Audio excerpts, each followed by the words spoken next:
চুয়াডাঙ্গার দর্শনা বন্দর চেকপোস্ট দিয়ে ৩১ বাংলাদেশিকে হস্তান্তর করা হয়েছে।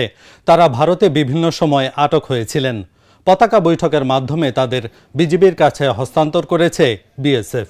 বিজিবি জানায় ২৪ অক্টোবর রাত ১১টায় চুয়াডাঙ্গা ব্যাটালিয়ন ৬ বিজিবির অধীনস্থ দর্শনা আইসিপি কমান্ডারকে কল করা হয়।